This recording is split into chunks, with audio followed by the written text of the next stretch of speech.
Welcome back to Tide Pod on the YouTube home of Tide Illustrated. Jack Knowlton and Tony Tsoukalis recapping a bounce-back win for Alabama, Tony. 2 losses on the bounce to 2 Tiger teams, Mizzou and Auburn. They come back and play the Wildcats in a revenge game, or I guess not really a revenge game because they won the first one, didn't they? But they go 2-0 against Kentucky.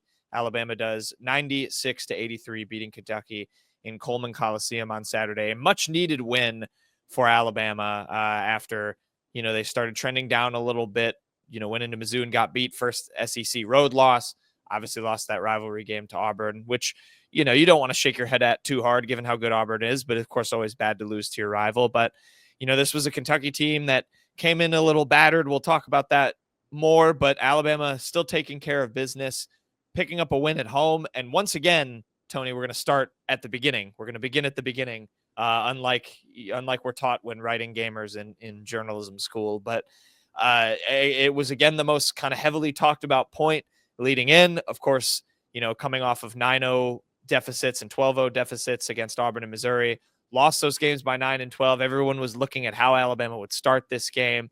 We heard from Nate Oats in the buildup that he gave them extra time off. They didn't practice on Thursday, went really light in practice on Friday. He wanted some of the older players in particular to get their legs under them.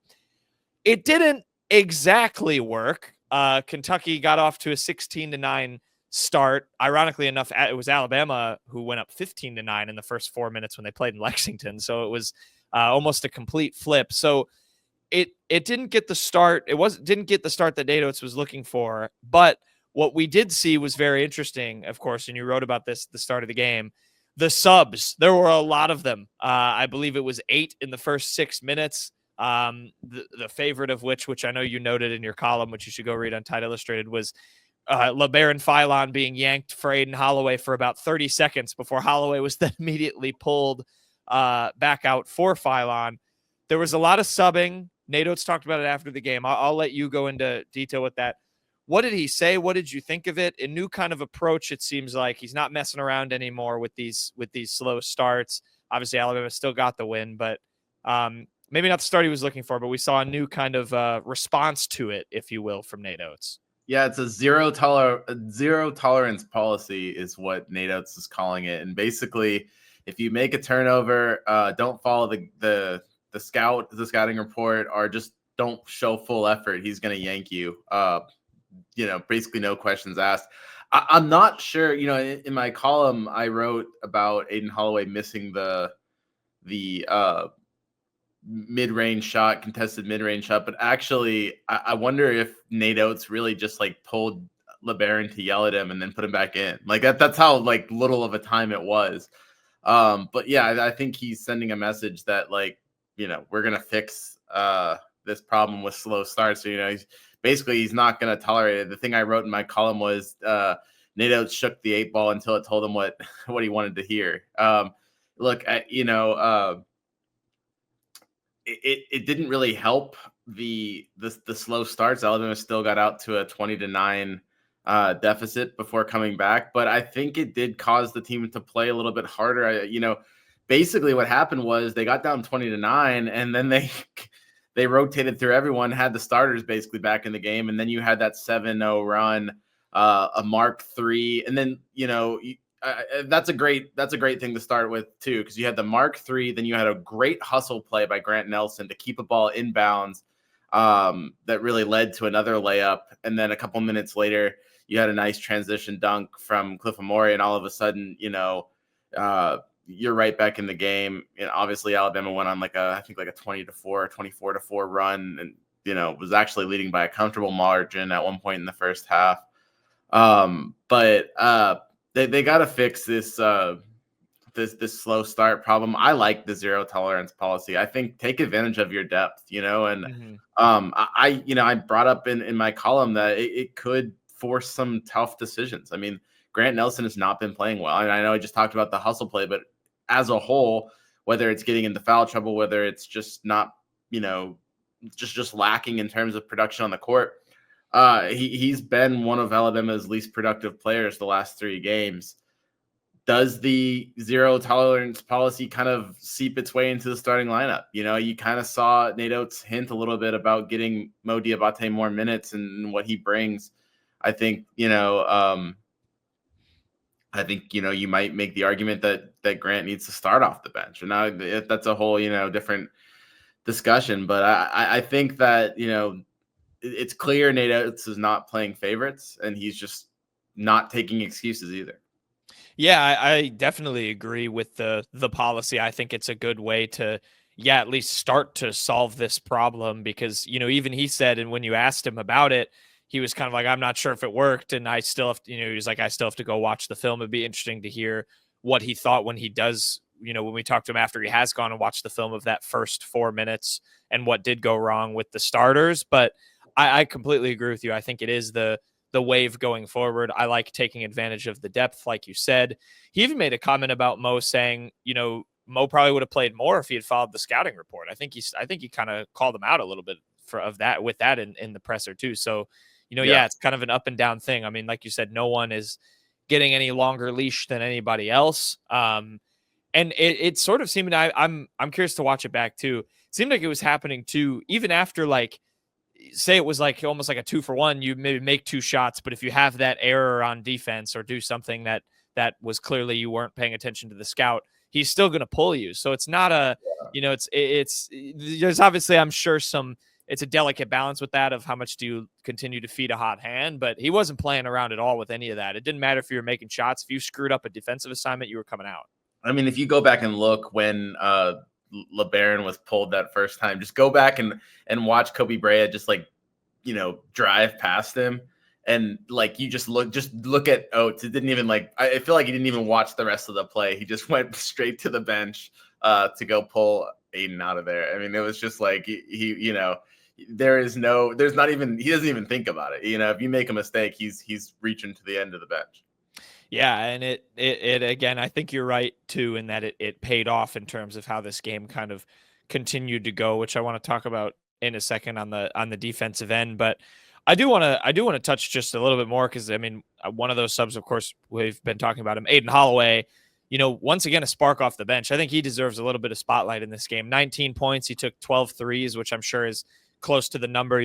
Oates talks with him specifically all the time about getting him shots and him taking every open look he has. I'm sure that's something that in this zero tolerance policy will probably get him sat down in particular if he's passing up open threes. But I thought he actually made some really nice plays against Missouri. I think he scored 6 points in a row in that game and then followed that up with another big performance off the bench.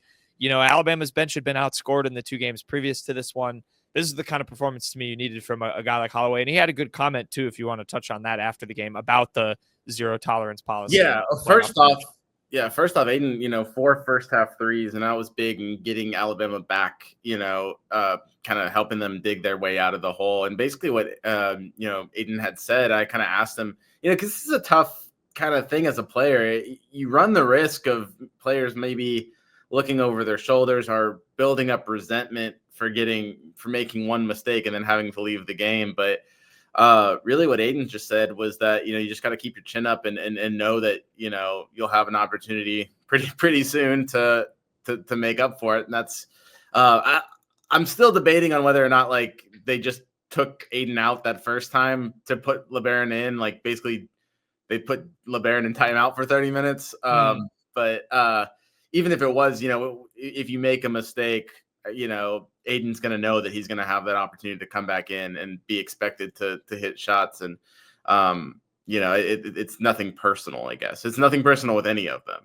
Mark talked about that too. It was just, you got to understand that what Nate Oats is doing and that, what's the point he's trying to make to the team and just kind of almost trust the process there. The quote that stuck out to me with it too, and I'll just read it. He said, if you grade our effort levels 1 through 10, it's not like we've got everybody giving a 4, 5, 6, but there's levels to this thing. We can't be giving an 8 or a 9. We need a 10. We've got to challenge these guys. And I wonder if he's just hit a point where, you wonder with so many of these slow starts happening and it not really getting fixed, I wonder if there was a level of self-motivation that maybe wasn't happening. And this kind of zero tolerance policy is to sort of give them like a kick in the rear that they're looking for, where, this team knows probably how talented it is. And Nate Oats is trying to say, we have to have that 10 out of 10 effort level along with your talent if we want to win games. It can't just be sort of this coasting that's maybe been happening at the beginning of games. So yeah, it's sort of, if the players aren't going to challenge themselves, maybe a little bit Oates is going to have them challenge each other in terms of, hey, play well, stay on the court. And that's the thing too. That's why I said I wonder if it seeps into the starting lineup, because I think a guy like Grant Nelson, I'm speaking for him now. So this is not necessarily what he thinks, but I think you can get comfortable knowing that you're going to have that spot in the starting lineup. And I think I'm not saying that Alabama. First of all, I'm not saying that Grant Nelson's not a good player or that he's not going to be a big factor, but I think sometimes maybe if you're struggling and think you still kind of have that complacency of, well, you know what, no matter what, I'm going to be out there starting again, and it might light a fire on him a little bit if he has to come off the bench, and then at the same time it rewards. I mean, not the time to do it because I don't think Mo Diabate actually had a great game, but if he did, it might call for that, and you reward someone for playing well. And giving them either more minutes or starting minutes. Now, I will say they didn't bench Grant, but he had a season low 15 minutes. A lot of that had to do with foul trouble, but a lot of that, it initially had to do with foul trouble, but he didn't get back into the game because things were working without him. And so they just kind of kept him on the bench. So, I think he's going to keep on seeing his minutes go down regardless of whether he starts or not. If he can't figure it out. That being said, I mean, I'm fully expecting Grant Nelson to figure it out. This is not me just picking on, and Grant's not the only problem. He's just an example of someone that's had strung together probably about 3 bad games. Maybe, about three bad games, maybe 4. He wasn't spectacular in the Texas game either. Yeah, well, it's definitely a two-way street in terms of, the reward versus you're also taking a risk there with looking over your shoulder. But I think it's a good policy. I think if it's gonna, it still needs to find another level, right? Again, Kentucky's a good team. They were a banged up team. I think to me, Alabama did what it was supposed to do against a banged up Kentucky team. A fully healthy Florida, a fully healthy Tennessee is going to take advantage of that opening 4-minute stretch. I mean, so Auburn that did. part has, and Auburn Missouri did. So. Right, Missouri did it, Auburn did it. We know this already, so they're going to have to figure that part out too. Yeah, I think a fully healthy Kentucky might win that game just with the way they started. I think kind of Alabama, and this is another thing with this zero. That's hard to say. I can't say it today, but zero tolerance policy. You're going to wear teams down, and I think really that Alabama did that against Kentucky. Is just you have if you're constantly subbing and you've got all these fresh legs on the court.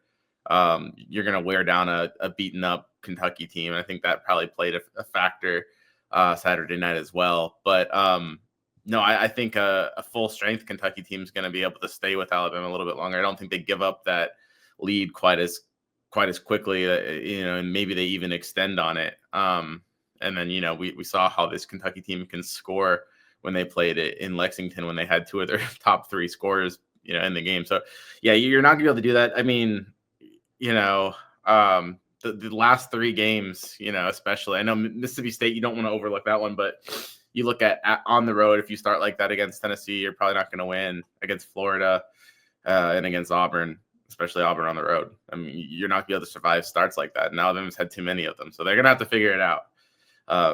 They really don't have a lot of time to do that, right?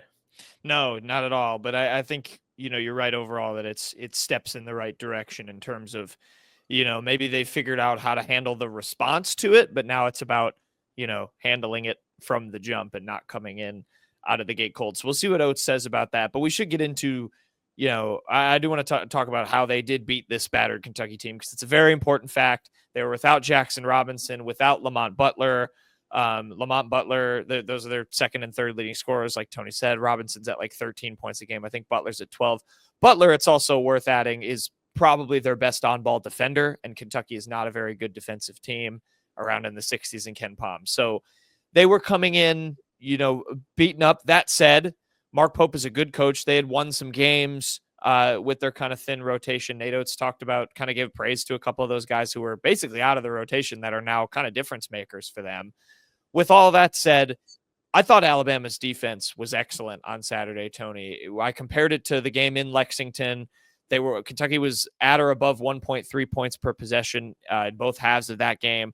They were at a 1.07 tonight, at around a 1.1 in the first half. I think a little bit higher than that in the second. Wasn't quite to a 1.2. I thought Alabama did an excellent job. And the big thing for me was, they've got Robinson, they've got Butler. Kentucky also has a guy named Otega Owe who is leading them in scoring, averaging about 17 points a game.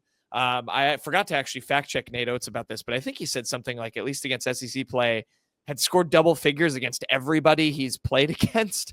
No, that's been in the game notes. I think that's right. I mean, we can Okay. double check it.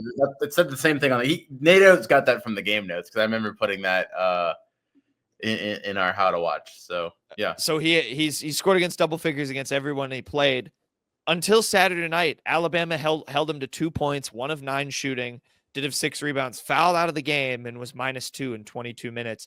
To me, that was the biggest thing defensively, was finally Alabama said enough is enough.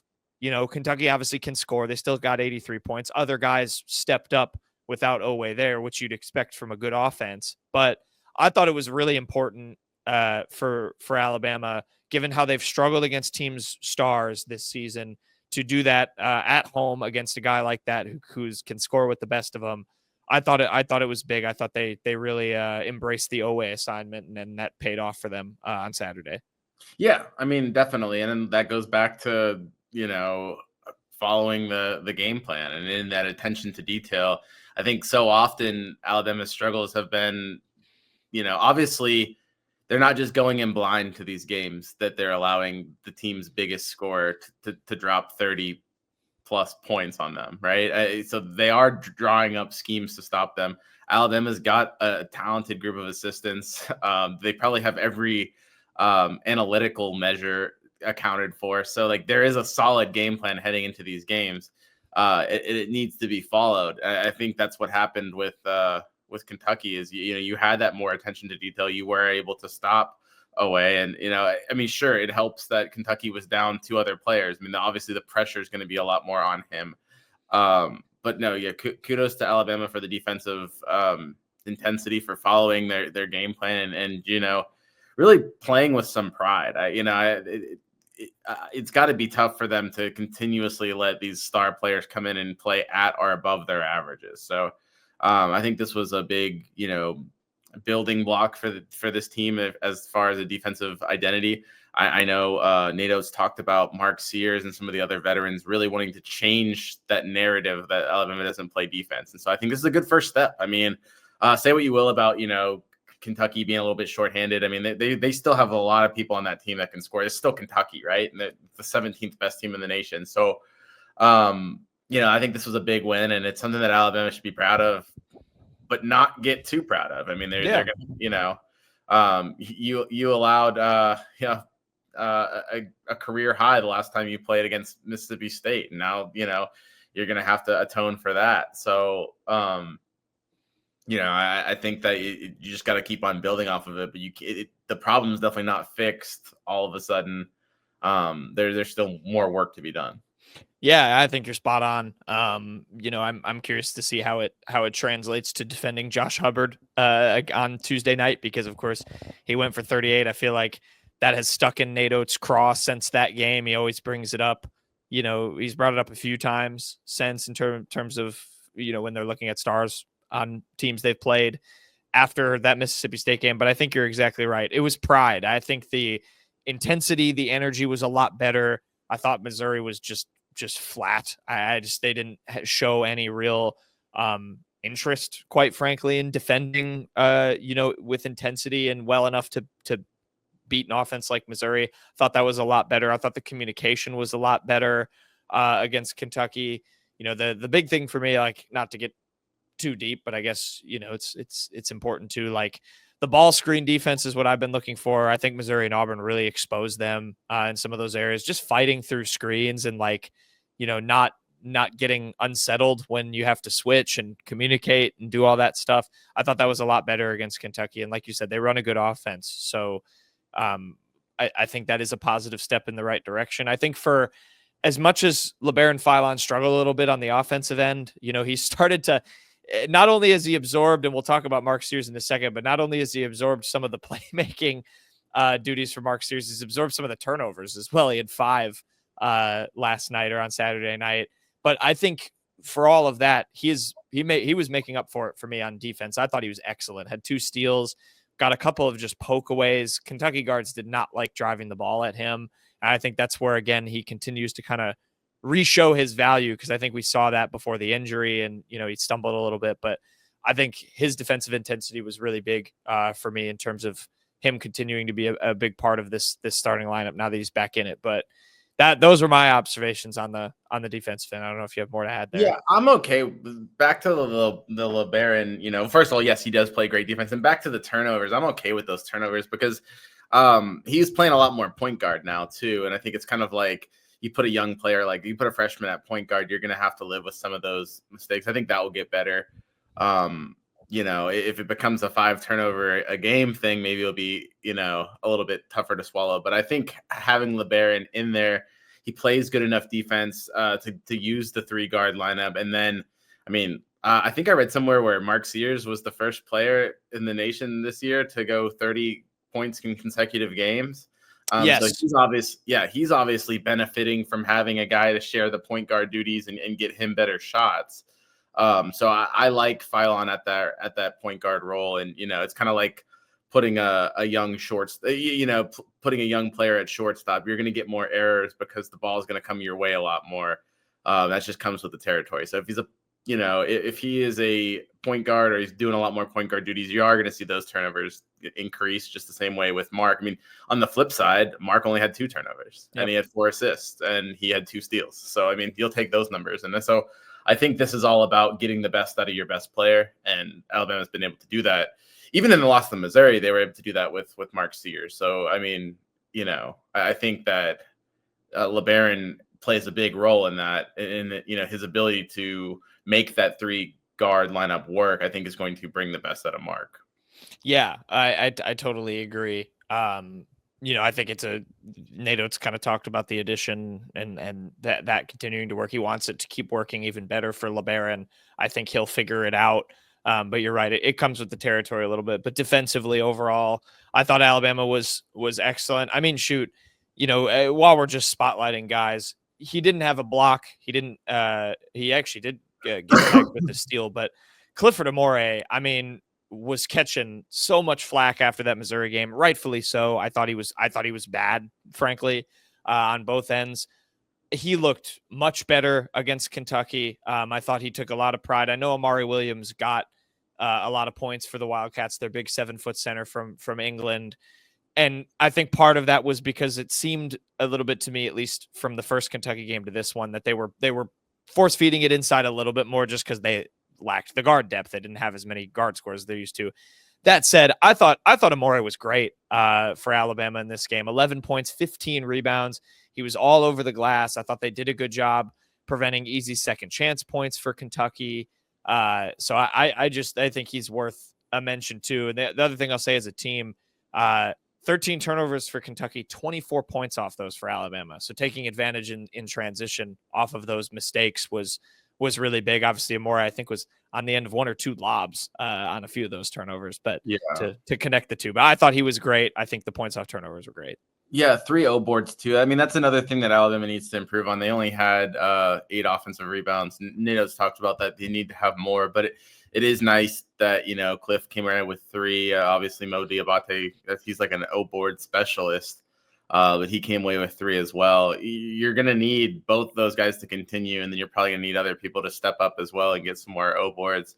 Another thing that you probably want to see from Nelson. But I thought he was really productive. Easily Cliff's best game in an Alabama uniform. I'd say you'd have to, considering the competition and everything, you have to say it. Yeah, I think it absolutely is. Nate Oats said he's playing his kind of best basketball. I guess playing his best basketball for one game, because I don't think you would have said that after Missouri. But I think it's easily his best one. Yeah, there are people. It was a common hot take that I think I even brought up to you that I had heard that basically, is he really any better than Nick Pringle? Not to even dunk on Nick Pringle. We love Nick Pringle on this show. I love Nick Pringle too, but that's damning in terms of the expectations that were heaped on Cliff. So, I think it's a big response game. Look, these people might not be searching their name on social media, but I guarantee Cliff knew some of the stuff that's been said about him. I think that stuff gets back to you. That those frustrations. He knew that there was a lot of discontent, and like I don't know if he cares. I don't know if it drove him, but it was a big response game in terms of him. Talk about building that pride.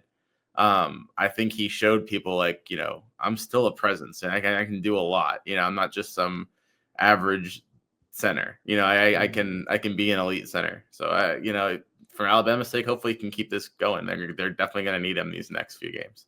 Yeah, we still need to see, I think, some growth as a whole for Alabama in the rim protection department. But this wasn't a game where, rim protection isn't like blocks aren't everything with that. I mean, it's how well you're stepping up against a guy like Williams. And I certainly don't think, Mark Mitchell totally ran circles around Cliff and everybody else in the front court. I don't think Amari Williams was necessarily doing that. I think he got, a fair few points, hit his free throws with the USA chance going on. Credit to him for that. England, But I don't think he was taking over the game in the same way that Mark Mitchell was for Missouri. And you have to see that as a step in the right direction, if you're going to continue to get this kind of level out of Cliff. But I think it was promising. He's a guy that we've only ever heard him talked about really highly, in terms of his trying to figure things out. It's clear that him coming in, there was a lot more that had to be taught than I think Alabama was expecting.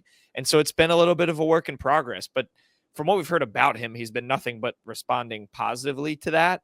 And obviously we have to see it continue to go up, but I think we saw a glimpse of that on Saturday. I thought he was great. The other guy who was great, of course, we got to talk about Mark Sears. We've already mentioned him a few times. 65 points in 2 games, Tony.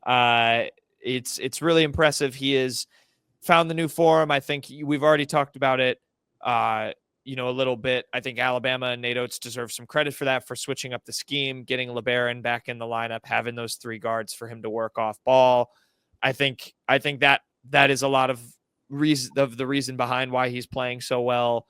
He's just able to get a lot better looks, but I think a lot of it is with him too, Tony. And I think I felt that, at least in Oats's comments after the game about Mark. Said he's also playing his best basketball, said he's been the most coachable he's been since he's gotten here, which I think is pretty high praise. And I mean, you see the efficiency. I mean, it's 65 points, I think, on 37 shots. That's what I was looking. He's 20 of 37. His last, I guess, 2 games. So that's coming off of a 4 of 17 showing against Auburn. So if you look at it, he was pretty much, twice as good as he was against Auburn. He was, 4 of 17 against Auburn, 8 of 17 against Kentucky. He was 2 of 11 against Auburn from 3, 3 of 8, even 3 of 8. I mean, sometimes you're expecting Mark to even do more than that, but and then you look at the turnovers as well. Only 2 turnovers. So yeah, he is playing at a super high level, and at a championship level. And so I think the thing with it is, it's the efficiency. He's impacting on the defensive end. Oates said, I think they were 18 points better per possession with him on the court.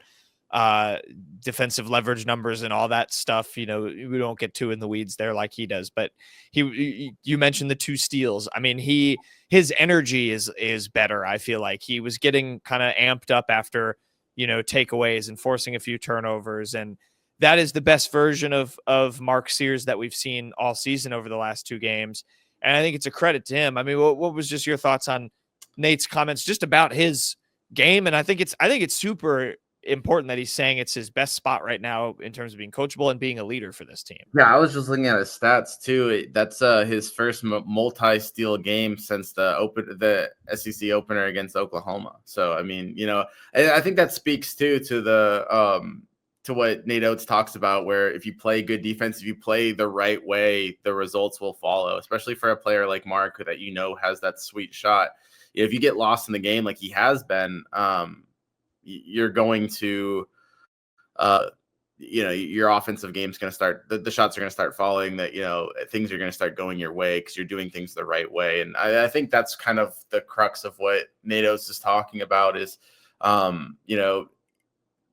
Sears, everyone knows he has the talent. Once he starts doing things the right way, which I mean, it's not hard because he's a hard player. He's a veteran. He knows what it takes to win. So, like he wasn't really the problem, for a lot of this. He did have his ups and downs, but yeah, I think that this is what Alabama wants to see from its start, and I think that with Sears being coachable, with Sears playing the style of play that Nate Oats needs him to play, it's only going to make it that much easier for other players to do it. LeBaron Philon's going to have that example. You're going to have even other older players like Grant. They play different positions, but Grant, Mo, Cliff, they're all going to have to hold themselves to that same standard as a veteran on this team. So I think it all starts with Mark Sears, and it's definitely positive, the trajectory he's on right now. Yeah, absolutely. And it's I wrote this in the story I wrote about Mark after the game. It's his scoring is going to take them through this kind of stretch, but to me, his leadership, that defensive intensity, all those intangible things it's going to be what takes them back to the Final Four. I mean, that is the Mark Sears you need. I think that's the Mark Sears Alabama got in the tournament run last year from just his, energy and intensity standpoint. And it hasn't been easy. I mean, I think if you would have told me at some point, if you would have told me preseason, hey, Mark's going to have 2 games where he's held to 0 points and he's not injured in either of them. It's, he played in them. Yeah. I would have thought, oh, something's gone, horribly wrong for this Alabama team. But he just, I think that Illinois game is forgotten by people. I mean, he sat himself for that because it wasn't working. And I think we've gotten back to that unselfish Mark that's trusting his teammates. It's kind of fun to see the LeBaron, Aaron Estrada comps now that are happening with him back in the starting lineup. And Nate said that he's like, I need you to have the same trust you had in LeBaron as you did in Aaron Estrada. That's not an easy thing to do when it's a true freshman versus a 5th year who's played for 4 different teams and knows what he's doing. Yeah. And so for Mark to embrace that, I think it's, he's seeing the benefits of it statistically. And now, who knows, ceiling's the roof for him. Yeah, no, for sure. And I think that, there's definitely some major positives to be taken. I mean, that was one of the things that, it was hard to be anything but doom and gloom coming out of that Missouri loss because they just were so terrible on defense. But like we did talk about that, like Mark looked different. And now that he's, continuously playing this way, it's 2 games in a row. We'll see if he can keep it up against Mississippi State. But, I mean, this is a guy that we were talking about being the player of the year. He's not going to win that. He's out of that competition, but at the same time, that's the level we're talking about. So if, it's not inconceivable that, I mean, he's not going to score 30 points every game. I'd be very surprised if he scored 30 points against Mississippi State, but he can have these kind of performances more often than not. And Alabama's probably going to need him to have a few more of them. Absolutely. Yeah. It's an interesting, thought bubble you can get into, hypothetical, where if you just take Janai Broome out of it, you were probably looking at some of those games like, oh, Sears is not in this player of the year conversation. Him playing his way back into that, with his play recently is a super positive step. Obviously, Janai is doing things that, are kind of unseen. Like not scoring 30 points in consecutive games. He has not done that. He certainly has not done that. It was. But it speaks to, I was talking to a couple colleagues after and they, we were like, oh, Mark Sears probably going to win SEC Player of the Week. But the question still had to be asked, oh, what has Janai Broome done in the last 2 games? The fact you even have to question that after a guy scores 60 points is, a testament to him. Anyway, this is not a Janai Broome podcast. Alabama and Mark Sears will hope to continue their winning ways, scoring ways. See if he can go three games in a row with 30 points. That'd be something. They play Mississippi State next, back-to-back, not revenge games, second games. I'm not really sure what to call them, but back-to-back games against teams they've played already. Of course, played Mississippi State a few weeks ago in Humphrey Coliseum, won that game 88-84, a game that still might be top 2 or 3 in my favorite games to have watched for Alabama so far this year. That was a super fun one. To remind people, of course, that was defined by Josh Hubbard. He had 38 points. That was a career high. Big thing I will be watching for, like I said, is how they try to limit him. He's still going to obviously score, I think, a fair bit, but that's, I think, something Nate Oats is going to say, don't let him do that again on your home floor. I mean, come on. It's got to be as simple as take some pride. Don't let a guy, have that kind of game Sure. on your home court. Chris Youngblood was great in this game. The last time they played, 22 points. I thought he was good against Kentucky too. That was another kind of underrated note. He had 14 points. I thought he moved better in the offense. I thought he got more of his looks, and that I think was big. Mississippi State 3-3 since that last matchup against Alabama. Just lost their last game, 93-87 to Oklahoma on Saturday. But as you so graciously reminded me before, beat Texas A&M, of course, midweek in a big win for them. So this is a good Mississippi State team, Tony. When you think back to that game in Humphrey, when you think about what Josh Hubbard did, all these things, what Alabama has done the last two games, what needs to happen for the Tide to go 2 wins in a row after 2 losses in a row? You're just going to have to play hard to beat a team like Mississippi State. You're going to have to do the blue collar stuff. You're going to have to win those battles. So, I mean, I'm looking at, you're going to need an improved performance from Mo. I think you're going to need Cliff to kind of continue to be a presence. And then, like you said, stopping Hubbard. I mean, like, I don't expect him to go off as much. I mean, but you can't get back to that, even if he scores 25, right? I mean, you've got to limit him. There's a big range between holding the leading scorer to 2 points and then allowing him to get a career high 38. But, it needs to be closer to the 2 side. And I'm not saying that they need to hold him to single digit points, but, I think, you look at, I don't know, what is Josh Hubbard averaging, but you want to hold him below that. You want teams to think that, when I come in and I play Alabama, it's going to be hard to reach my average, not to expect it or to go above it. And I think so, there should be, yes, there will be a revenge factor for Mississippi State. Nobody wants to get swept, especially, to a school that's, an hour down the road. But on the same hand, Alabama should have some pride and want to come back and show that it's not going to be walked over, like you said, on its own court by the other team's star player. So it's funny. I'm looking at his game log, and actually the 38-point game snapped a bit of a cold streak for Josh Hubbard. He had 10, 14, and 12 in the 3 games before that. Since then, he has gone above 20 points once. He is averaging 17.9 points per game. Yeah, I think if you hold him to like 14, I think that's a good number. I think 14 would be impressive. I think I'm looking under 20. I think under 20 is an absolute win for Alabama. Yeah, but I think from an Alabama perspective, you almost got to think like, let's start holding people under their average. If he's averaging 17 and he's had 12, I mean, if other teams can do it, you're trying to sell yourself on being a Final Four team. You've got to be one of those teams that can hold them under those averages. His lowest in SEC play was actually their second game. He played 33 minutes, only took 9 field goals, 9 points against Vanderbilt was his lowest. So there's the mark. If you want to break that, that's the number to break. I think the other thing too with him specifically is it's an efficiency thing, right? If he scores 20 points but takes 28 shots, Alabama's probably pretty comfortably winning the game. I think I would probably anticipate that. So that's another thing. It's like, maybe they score a lot. They're just going to force feed him. Yeah, if they're just going to let him shot chuck, which Mississippi State does tend to do. I will remind you, he took 28 shots in the game. He had 38 against Bama the first time. So, if it's that same shot volume, but he's missing more.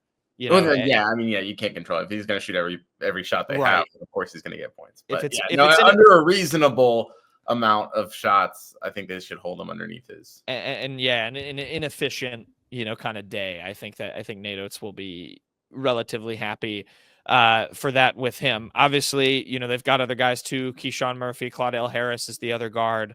They're both above 10 points a game. Cameron Matthews is one of Nate Oats' favorite players in the SEC. He said before the first iteration of this, great rebounder, kind of just Mohamed Diabate coded, if you will.